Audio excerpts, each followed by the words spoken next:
जो हमारे मेहमान हैं उनसे आपका परिचय करवा देते हैं।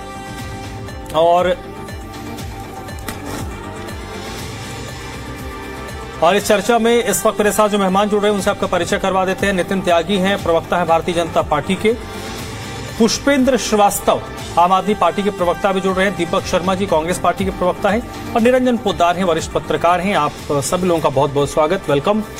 निरंजन पोद्दार जी, प्रथम दृष्टया भारतीय जनता पार्टी के आरोपों में आपको कितना दम नजर आता है? देखिए धर्मराज जी, दो चीजें हैं। पहले एक चीज है राजनीतिक और दूसरी चीज है जिस तरीके से हमारे देश का सिस्टम काम करता है, दोनों चीजें। अब दोनों चीजों के अंदर अगर आप देखेंगे तो एक चीज से आज कौन इनकार कर सकता है कि जिस तरीके से हमारा जो एक सिस्टम काम करता है, यानी कि जो हमारे यहाँ एक जो मशीनरी काम करती है, सरकारी मशीनरी काम करती है और विशेषकर स्थानीय स्तर पे जो मशीनरी काम करती है, उसके अंदर भ्रष्टाचार या यूं कहें कि उसके अंदर अनियमितताओं का बोलबाला कितना है, इस चीज से कोई इनकार कर सकता है क्या? केवल आप राशन कार्ड की ही बात मत कीजिए। अगर मैं तमाम सारी चीजों को गिनाऊं तो आज मुझे एक बात बताइए, किसको नहीं पता कि हर जगह जिस तरीके से मिठाइयां बट रही है, हर जगह जिस तरीके से किसी भी डिपार्टमेंट में आप जाइए और राशन कार्ड की आप बात करेंगे धर्मराज जी, जिस तरीके से आप, मेरे को तो आज तक एक चीज समझ में नहीं आई कि अगर सरकारें और राजनीतिक जो पार्टियां हैं वो अगर उनकी इच्छा शक्ति वास्तव में इन चीजों को नहीं करने की, इन चीजों को रोकथाम करने की है, तो गड़बड़ हो कैसे सकती है? उदाहरण के तौर पे मैं आपको एक छोटी सी बात बताता हूं कि राशन कार्ड की जो नियमावली है उसको बनाने की जो प्रक्रिया है, उसके अंदर कभी आपने उनको जो बनाने वाले हैं उनकी कभी आपने जिम्मेदारी तय की क्या? अगर कहीं कोई राशन कार्ड मान लीजिए गलत बना है तो उसके ऊपर आज तक कभी कोई 4 लोगों का भी आपने उनको जेल भेजते हुए देखा होगा? ज्यादा से ज्यादा क्या करती है सरकारें, किसी को एक बार निलंबित कर देती है और उसके बाद में निलंबन की तो खबर छपती है, लेकिन वो कब दोबारा से बहाल होता है इस चीज का किसी को नहीं पता।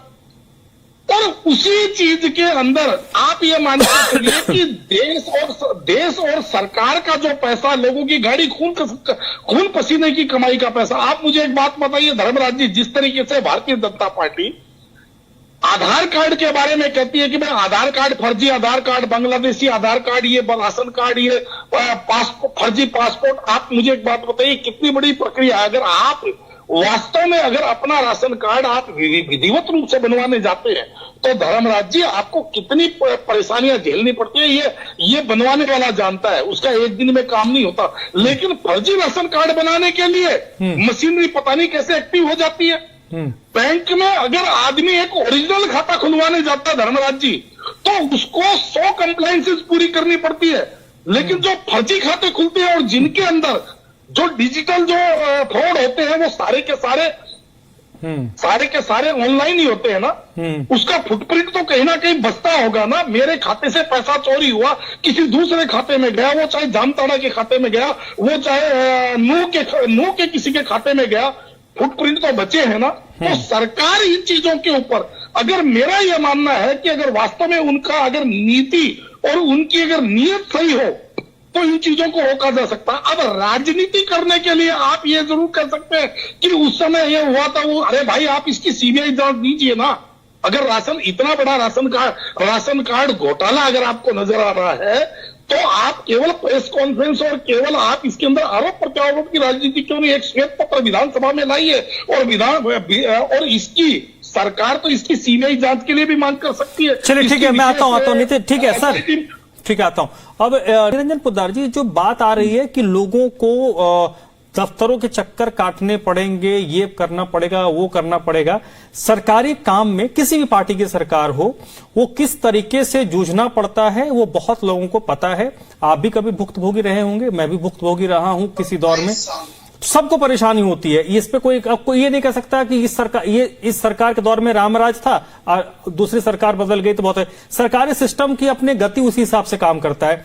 दूसरी एक बात जो आ रही है कि हमारे सिस्टम में एक पार्षद होता है, 2-4 कॉलोनी मिला लीजिए तो हर आदमी उसको जानता है और उसी आधार पर वहां पर वो रहता है, उसके लोग घूमते फिरते हैं, हर 2-4-10 घर छोड़ के उसका एक आदमी होता हो जो उसके रोज उसके घर के चक्कर लगाता होगा, आसपास सरकारी दफ्तर भी दिल्ली में होंगे, तो हर चीज तो कहीं ना कहीं इंटरकनेक्टेड है। अगर ये कोशिश हो रही कि उसको उस सिस्टम में जितने छेद हैं उनको भरा जाए ताकि कहीं से कोई लूपहोल ना रह जाए और फिर उस लूपहोल का कोई फायदा ना उठा ले, तो इसमें दिक्कत क्या होनी चाहिए? देखिए धर्मराज जी, थोड़ा सा समय दीजिएगा, मैं थोड़ा सा विस्तार से इसके ऊपर आप प्रकाश डालूंगा।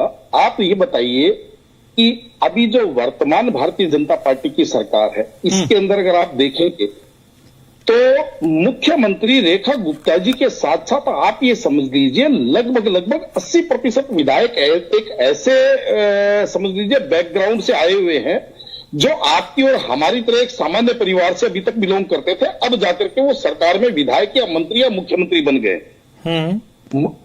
रेखा गुप्ता जी को भी हम जानते हैं जिस तरीके से वो निगम की राजनीति करती थी, और आप ये समझ लीजिए एबीवीपी से जिस तरीके से उन्होंने ग्राउंड लेवल से उठ करके, तो क्या जितनी समस्याएं हैं और उन समस्याओं के जो कारक हैं वो धर्मराज जी जानते हैं, निरंजन जानता है, तो क्या रेखा गुप्ता जी नहीं जानती है क्या? इनके विधायक नहीं जानते हैं क्या? और इससे पहले जो 10-11 साल आम आदमी पार्टी की सरकार रही, उनके तो 100% जो विधायक थे, मंत्री थे, सारे के सारे सामान्य वर्ग से थे, सारे के सारे धरती से उठे हुए थे, इस मिट्टी के लाल थे सारे के सारे। क्या उनको पता नहीं था कि भाई अगर हम ट्रांसपोर्ट अथॉरिटी में जाते हैं लाइसेंस बनवाने के लिए, गाड़ी का नवीनीकरण करवाने के लिए, गाड़ी का पोल्यूशन सर्टिफिकेट बनवाने के लिए हमें किन समस्याओं का सामना करना पड़ता है?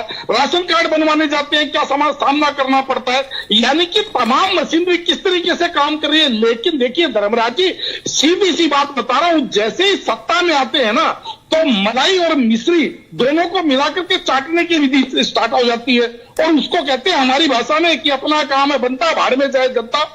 ये बात मैं इसलिए कह रहा हूं क्योंकि अभी जो भारतीय जनता पार्टी के जो नेता आज सत्ता में बैठे हुए, ये नेता आज के कुछ महीनों पहले या यूं के 1-1.5 साल पहले ये कह रहे थे कि पीडीएस मशीनें जो राशन कार्ड के लिए जो इस्तेमाल होती है, राशन वितरण के लिए, वो पीडीएस मशीनों का किराया इतना है उससे आधे मूल्य या उससे चौथाई मूल्य से तो वो पीडीएस मशीनें खरीदी जाएंगी, लेकिन सरकार उनका 4 गुना 5 गुना किराया वसूल कर रही है, और उसके बाद में भी पीडीएस मशीनें जो है वो कंपनी की है, सरकार का तो उसके ऊपर मालिकाना हक ही नहीं है।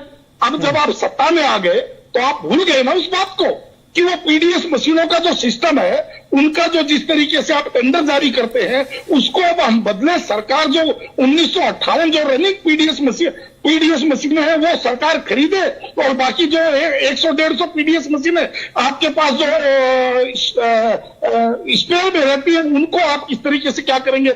लेकिन वास्तविकता क्या? और इससे पहले की सरकार की बात सुनिए धर्मराज जी, अरविंद केजरीवाल जी को किसने नहीं देखा था खंभों पे चढ़ करके बिजली जोड़ते हुए, और जिस तरीके से वो रोज चिंगाड़ करके कहते थे कि जैसे ही हम सत्ता में आएंगे बिजली कंपनियों के ऑडिट करवाएंगे और इन बिजली कंपनियों की जो बेईमानी है वो पकड़ करके जनता के बीच में लाएंगे।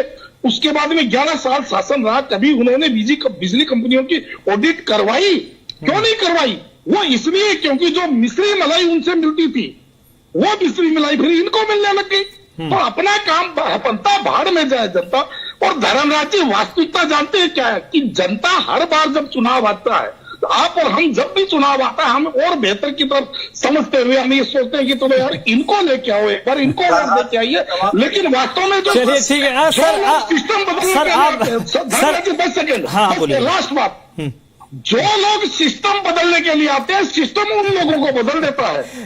सर आपने जिन निरंजन पोद्दार जी जल्दी धर्मराज जी, अगर राशन कार्ड की बात है तो मैं आपको एक ही बात बता रहा हूं, जितने भी राशन कार्ड वितरक है, इनके अंदर जिस तरीके से माफियागिरी उत्पन्न होगी, उनकी एक बार आप जांच करवा लीजिए।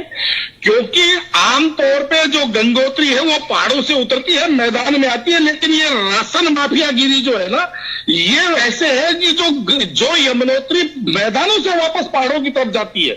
अगर सरकार की नीति और नीयत सही में उच्च श्रेणी की है तो आप एक बार राशन वितरकों की जानकारी करवा लीजिए, आप उनकी इंक्वायरी करवा लीजिए, आपको पता चल जाएगा ये फर्जी राशन कार्ड कहां से बनते हैं और कौन इनका उपयोग कर रहा है, कौन इनसे लाभान्वित हो रहा है।